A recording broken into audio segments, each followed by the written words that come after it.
मित्रों, आप गरीब हैं, अमीर हैं, इन चीजों की चिंता छोड़ दो दोस्तों। एक बात की जरूरत होती है, आपका आप पर भरोसा होना चाहिए।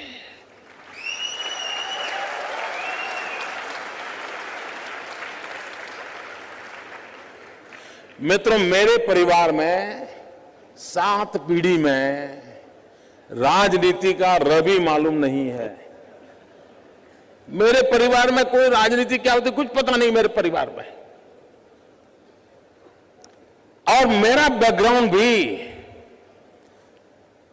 बिल्कुल सामान्य गरीब परिवार का है। आप में से बहुत कम लोगों को मालूम होगा, मैंने पहली बार अभी 2 दिन पहले दिल्ली में आया था तो पहली बार अपने मुंह से मैं बोला था, मित्रों, मैं बचपन में रेल के डिब्बे में चाय बेचता था।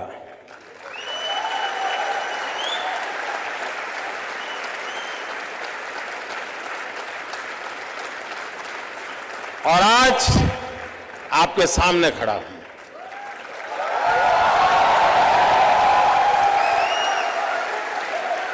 और इसलिए दोस्तों, आप ये चिंता छोड़ दीजिए आपका बैकग्राउंड क्या है। बिल्कुल घबराइए मत दोस्तों। आप किस परिवार में पैदा हुए हो, किस अवस्था में पैदा हो, चिंता छोड़ दीजिए दोस्तों। अगर आपके दिल में समाज के लिए, देश के लिए करने की आग है, निकल पड़िए दोस्तों, रास्ता अपने आप मिल जाएगा।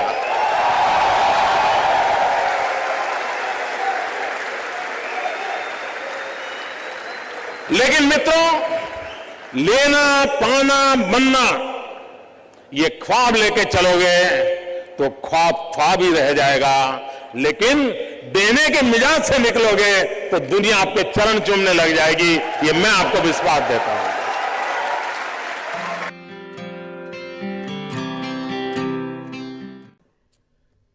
स्टार्टअप, मैं कल एडम से बात कर रहा था तो बड़ा इंटरेस्टिंग है, उसको मिलने जैसा है।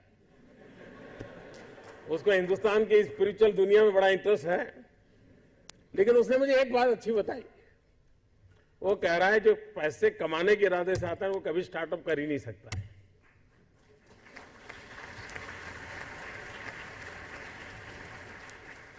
जो कुछ करने के इरादे से आता है, पैसे उसके लिए बाय प्रोडक्ट होते हैं। और आप सबने देखा होगा कि आप लोगों ने जब शुरू किया होगा तब आपने बैंक बैलेंस क्या होगा ये कभी नहीं सोचा होगा। लेकिन किसकी जिंदगी में क्या बदलाव लाता हूं यह सोचा होगा, तब हुआ होगा।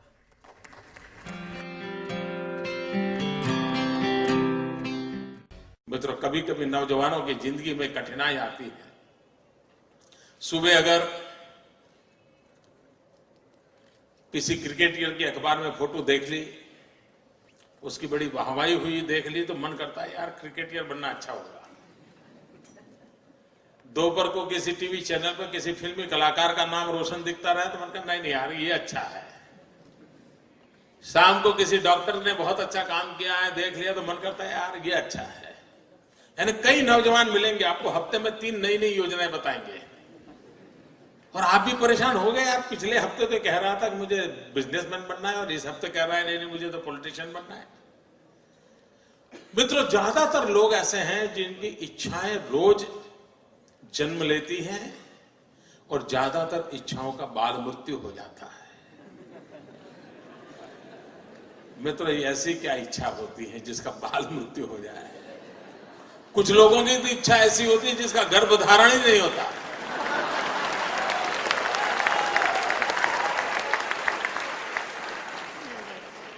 और मित्रों, कुछ लोग होते हैं जिनकी इच्छाएं रोज बदलती रहती है। और जब इच्छाएं रोज बदलती रहती है तो आपके साथी आपको क्या कहते हैं? आपको यही कहेंगे यार छोड़ो, वो तो बड़ा तरंगी है, वो सुबह शाम नई नई चीजें सोचता रहता है, वो बेकार है यार, वो तो ऐसे ही उटपटांग बातें करता है। ऐसे कैसा ही होता है ना। मित्रों, मेरा कोई नौजवान साथी ऐसा नहीं होना चाहिए जिसकी इच्छाएं लोगों के लिए मजाक का कारण बने। कोई नौजवान ऐसा नहीं होना चाहिए जिसकी इच्छाएं तरंग बन जाए। और इसलिए मित्रों आवश्यक है और कोशिश करनी चाहिए। इच्छा बुरी चीज नहीं है। लेकिन इच्छाओं को बदलते रहना बुरी चीज है। इच्छाएं स्थिर होनी चाहिए, और अगर इच्छा स्थिर है तो संकल्प बनती है, और संकल्प में जब परिश्रम जुड़ता है तो सिद्धि बन जाती है। और इसलिए इच्छा प्लस स्थिरता इज इक्वल टू संकल्प, संकल्प प्लस परिश्रम इज इक्वल टू सिद्धि। इस छोटे से अर्थ अलजेब्रा के समीकरण को लेकर के हम जिंदगी को बनाने की कोशिश करेंगे तो मैं मानता हूं मित्रों कि हम जीवन में कभी विफल नहीं हो सकते।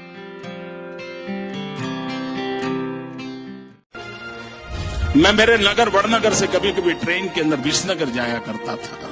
एक 12-15 साल का किशोर जिसको पोलियो हुआ था, कमर के नीचे का शरीर काम नहीं कर रहा था, वो मुश्किल से ट्रेन के अंदर चढ़ गया। उस गंदे कपड़े थे, भिक्षुक जैसा लगता था, लेकिन वो भीख नहीं मांगता था और हर किसी के पास जाकर के वो रिक्वेस्ट करता था मुझे बूट पॉलिश करने के लिए दीजिए। और उस समय 10-15 पैसे में बूट पॉलिश होती थी, और लोग कभी दया भाव के कारण, कभी करुणा के भाव के कारण उससे अपना जूतों की पॉलिश करवाते होंगे। लेकिन मैंने देखा, पॉलिश वाले करने वाले बहुत देखे थे, लेकिन इस बच्चे की तरफ मेरा ध्यान गया।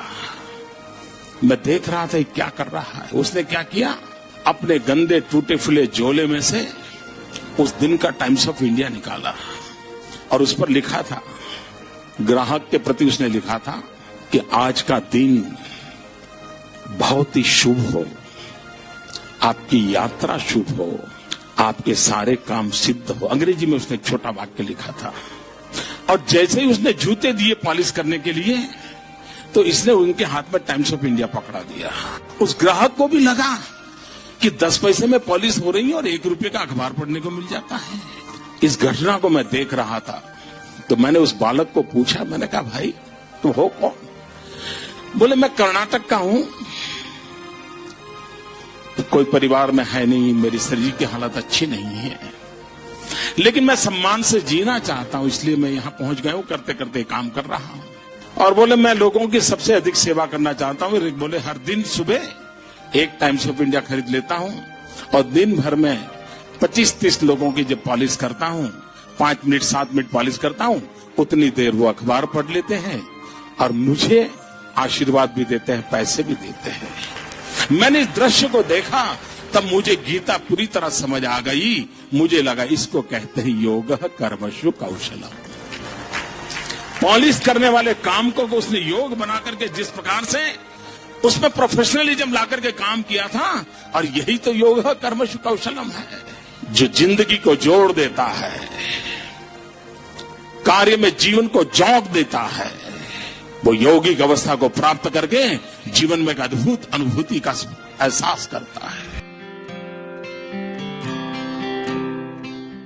संगठन का काम करना ये उनका जो मूलतम कार्य है वो है। कई प्रांतों में पार्टी का काम करते रहे हैं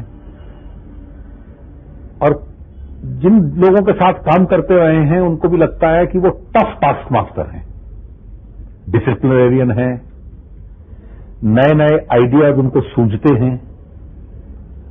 अगर वो चुनाव लड़वा रहे हैं पार्टी को किसी प्रांत में तो उसमें भी वो क्रिएटिव हैं।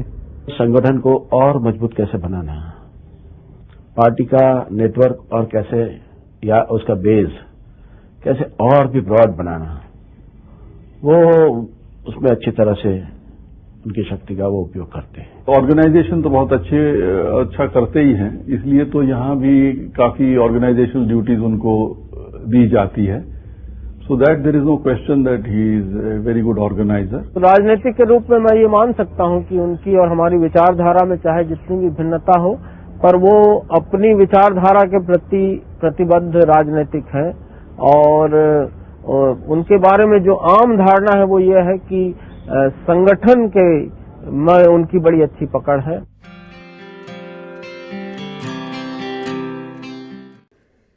क्योंकि ज्यादातर ये फर्स्ट जनरेशन एंटरप्रेन्योर है, ऑल स्टार्टअप्स। और जब कुछ सोचा होगा, नहीं बेटे अपना काम नहीं, तो कहीं नौकरी कर ले,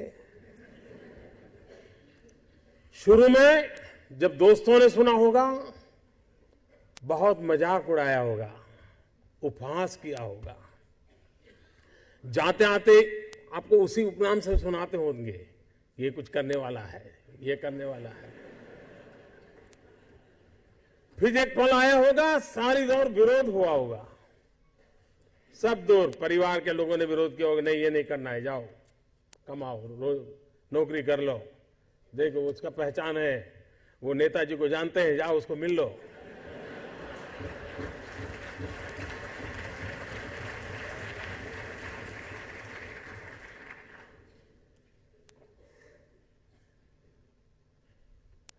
उस विरोध के बावजूद भी जो टिके होंगे, आज सब लोग कहते होंगे कि यार इसने तो कमाल कर दी, कुछ ऐसा मुझे भी करना है। हर किसी के स्टार्टअप की जिंदगी की यही कहानी है। एक भीतर से एक ऊर्जा होती है, भीतर में सपने होते हैं, उसके साथ खप जाने का इरादा होता है, तब जाकर के परिस्थितियां पलटती है। और दुनिया में हर किसी ने यही किया होगा।